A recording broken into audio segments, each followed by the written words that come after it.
అందరి నమస్తే. రెండో రోజు రెండోసారి ఏబిఎన్ రాధాకృష్ణ కొత్త పలుకు చూస్తే ఇది సిరీస్లా కనిపిస్తుంది నాకు.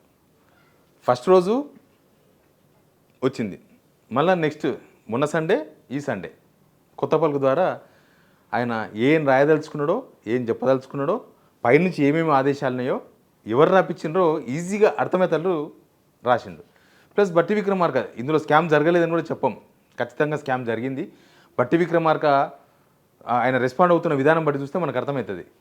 ఫస్ట్ నాడేమో పోయిన సండే పేపర్లో వస్తే సోమవారం నాడు ప్రెస్ మీట్ పెట్టిండు. ఇప్పుడేమో ఆదివారం వస్తుందని ముందే శనివారం నాడు పెట్టిండు ప్రెస్ మీట్, ఒకరోజు ముందు, అప్పుడేమో ఒకరోజు తర్వాత పెట్టిండు. ఇట్లా అసలు ఏం జరుగుతుంది గవర్నమెంట్లో? ఓ పక్క రేవంత్ రెడ్డి వార్త ఫ్లో చేపిస్తూ ఉన్నాడు సొంత క్యాబినెట్లో మినిస్టర్లను.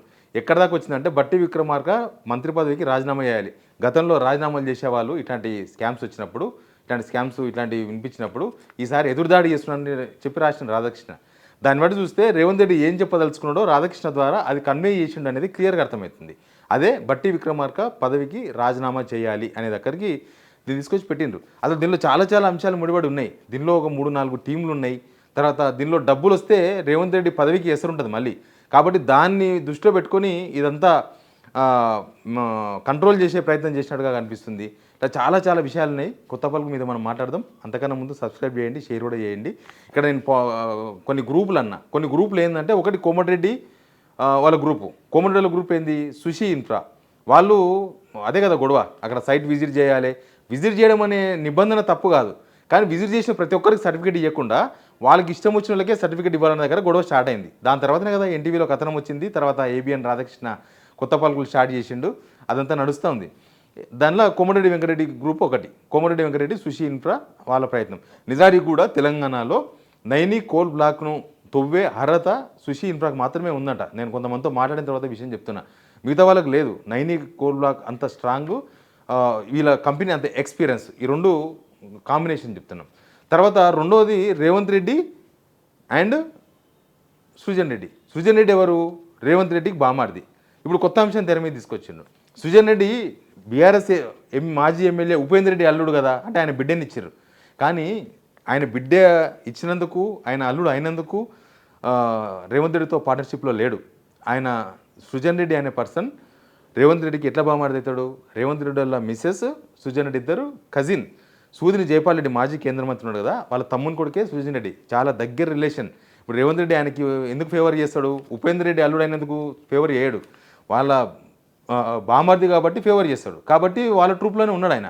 రేవంత్ రెడ్డి సృజన్ రెడ్డి కోసం ప్రయత్నాలు చేసిండనే విషయం నేను బట్టి విక్రమార్క ప్రెస్ మీట్ తర్వాత మనకు అర్థమైంది. ఆయన అన్నాడు కదా సృజన్ రెడ్డి ఉపేందర్ రెడ్డి అల్లుడు కదా అని. అంటే రేవంత్ రెడ్డికి బామార్ది అనే విషయం ఆయన చెప్పలేక ఉపేందర్ రెడ్డి అల్లుడు అన్నట్టుగా అర్థమైంది. కాబట్టి సృజన్ రెడ్డి చాలామందితో పార్ట్నర్షిప్లో ఉన్నాడు. మాజీ ఎమ్మెల్సీ కవితతో కూడా గతంలో కొన్ని బిజినెస్లు చేసిండ్రు. రేవంత్ రెడ్డితో పార్ట్నర్షిప్లో ఉన్నారు. ఇవంతా ఒక సర్కిల్, బిజినెస్ సర్కిల్ అది. కాబట్టి వాళ్ళదొకటి. ఇంకొకటి ఇక్కడ Bhatti Vikramarka plus NTV Chowdary plus mega Krishna Reddy విషయము పోయినసారి కొత్త పలుకులో రాసిండ్రు, ఈసారి కొత్త పలుకులో లేపేసిండ్రు. రాత్రి ఏబిఎన్లో వచ్చిన వీడియో వస్తుంది కదా, రాత్రి 8:30కి వస్తుంది కదా శనివారం నాడు రోజు, ఆ దానిలో ఉంది మెగా కృష్ణారెడ్డి పేరు కూడా ఉంది. తర్వాత మళ్ళీ రాత్రి ఏం మాట్లాడుతున్నారో, ఏం సెటిల్మెంట్ అయిందో తెలియదు. కానీ పొద్దుగాల పేపర్లో చూస్తే ఫోటో మాత్రమే వచ్చింది, ఆయన పేరు ఎక్కడ రాయలే, మెగా కృష్ణారెడ్డి పేరు.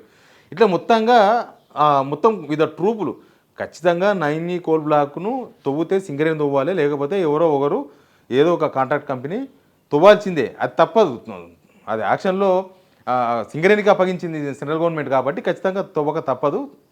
ఆ గోల్డ్ తీయాలంటే, నల్ల బంగారం తీయాలంటే ఖచ్చితంగా కూడా తవ్వక తప్పదు. కానీ ఇందులో డబ్బుల విషయం చాలా ఇమిడి ఉంది.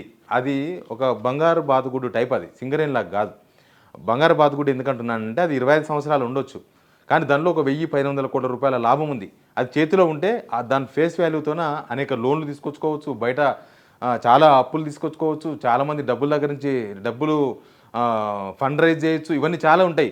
అది జరిగితే రేవంత్ రెడ్డికి మొదటికే ప్రాబ్లం వస్తుంది. ఎందుకంటే ఇప్పుడు రేవంత్ రెడ్డి కూర్చున్నదే ఒక ఫైనాన్షియల్ దాని మీద కూర్చున్నాడు.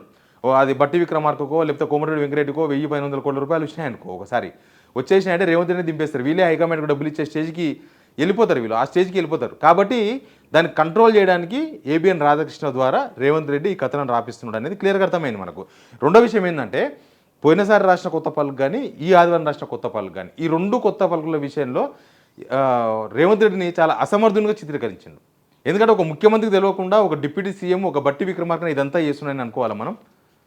బట్టి విక్రమార్క చేయలేదని కూడా చెప్పడానికి అవకాశం లేదు. ఇందులో అన్నీ నడుస్తున్నాయి. అదే డబ్బులు ఎవరికి రాకూడదు, డబ్బులు ఎవరికైతే వస్తాయో వాళ్ళు బలవంతులు అవుతారు, ఇక్కడ వాళ్ళు స్ట్రాంగ్ అయిపోతారు, వాళ్ళే హైకమాండ్ను మెప్పిస్తారు, వాళ్ళే హైకమాండ్కి ఇచ్చుకుంటారు, వాళ్ళే ముఖ్యమంత్రి సీట్లో కూడా కూర్చుంటారు అవకాశం వస్తే. కాబట్టి దీనిలో ఎవరిని స్ట్రాంగ్ చేయొద్దు అనేది రేవంత్ రెడ్డి ఆప్షన్. ఆయన రాజకీయం ఆయన చేసుకుంటున్నాడు. కానీ ఈ కథనాల వెనుక రేవంత్ రెడ్డి ఉన్నాడని చెప్పడానికి రెండు బలమైన సాక్ష్యాలు ఉన్నాయి. ఒకటి రాధాకృష్ణ రాసిన కథనాలే. రాధాకృష్ణ ఫస్ట్ ఎపిసోడ్ రాసిన, సెకండ్ ఎపిసోడ్ రాసిన, ఈ రెండు ఎపిసోడ్లో కూడా రేవంత్ రెడ్డిని సైడ్ చేసి రాస్తున్నాడు. ఒక ప్రభుత్వ అధినేతకు తెలియకుండా ఇదంతా జరుగుతుంది అని అంటే ఇది తెలుసుకోలేకపోతున్నా అంటే అంతకన్నా అసమర్థ ముఖ్యమంత్రి, చాతగాని ముఖ్యమంత్రి ఎవరు ఉండరు. ఒక కుటుంబంలో ఒక కుటుంబ పెద్దగా తెలియకుండా చాలా వ్యవహారాలు జరుగుతున్నాయంటే ఆ కుటుంబ పెద్ద కూడా అసమర్థుడే, ఆ కుటుంబ పెద్ద కూడా చాతగాని వాడి కింద లెక్క కడుతుంది సమాజం. సేమ్ ఇక్కడ కూడా ప్రభుత్వంలో జరిగే వ్యవహారము, ఇంత పెద్ద వ్యవహారము రేవంత్ రెడ్డి సృజన్ రెడ్డి వ్యవహారాన్ని రాయకుండా, రెండో పాయింట్ ఇదే, సృజన్ రెడ్డి రేవంత్ రెడ్డి ఇద్దరు కలిసి దాన్ని వాళ్ళు మూడో టీం గానో రెండో టీం గానో ఫస్ట్ టీం గానో వాళ్ళు ప్రయత్నం చేస్తుంటే దాన్ని సంపాదించాలని, వాళ్ళు దాన్ని సొంతం చేసుకోవాలని ఆ విషయాన్ని ఎక్కడ ప్రస్తావించలేదు ఏబిఎన్ రాధాకృష్ణ. అది రెండో పాయింట్. కాబట్టి ఇందులో రేవంత్ రెడ్డిని సైడ్ చేసి రేవంత్ రెడ్డిని ఆయన తప్పించే ప్రయత్నం అనుకుంటున్నాడు, కానీ అది అసమర్థునిగా చిత్రీకరించే ప్రయత్నం చేస్తున్నాడు రేవంత్ రెడ్డిని ఏబిఎన్ రాధాకృష్ణ. ఫస్ట్ టైం అదే చేసిండు. అప్పుడు కూడా చెప్పిండు కదా, సిట్టు విచారణ ఎన్టీవీ కథ మీద వస్తే సిట్టు కూడా రేవంత్ రెడ్డి తెలియకుండానే చేసిందని, అక్కడ కూడా రేవంత్ రెడ్డి అసమర్థుడు చేసిండు. రేవంత్ రెడ్డి ఒక ముఖ్యమంత్రి తెలియకుండా, హోంమంత్రి తెలియకుండా అధికారులే సిట్ వేసుకున్నారంటే ఎట్లుందంటే అది చాలా దారుణంగా ఉంటుంది ఉదాహరణలు చెప్తే. అట్లాంటి సిచ్యువేషన్ క్రియేట్ చేసిండు రాధాకృష్ణ. కానీ రాధాకృష్ణ కథనాలు అన్నీ చూసిన తర్వాత క్యాబినెట్ మొత్తం వర్టికల్గా చీలిపోయినట్టు కనిపిస్తుంది. ఇప్పుడు రేవంత్ రెడ్డి సైడ్ ఉండవలసిన వాళ్ళు రేవంత్ సైడు, తర్వాత ఆపోజిట్ ఉండాల్సిన వాళ్ళంతా ఆపోజిట్ సైడ్, వర్టికల్గా రెండు విడిపోవడానికి ఇది ఒక సూచికగా కనిపిస్తుంది. ఇది ముందు బ్లాస్టింగ్స్ చాలా ఉండొచ్చు, కానీ స్టార్ట్ అయింది, ఒక బ్లాస్టింగ్ స్టార్ట్ అయింది గవర్నమెంట్లో. క్యాబినెట్ అంతా కూడా రెండుగా విడిపోయి ఎవరికి వాళ్ళు మాట్లాడుకునే పరిస్థితులు క్రియేట్ అయిపోయినాయి. రేవంత్ రెడ్డి ఏమో పోయి దావోస్లో కూర్చున్నాడు, ఆయన అక్కడి నుంచి ఆపరేట్ చేస్తున్నాడు. ఇక్కడ వీళ్ళేమో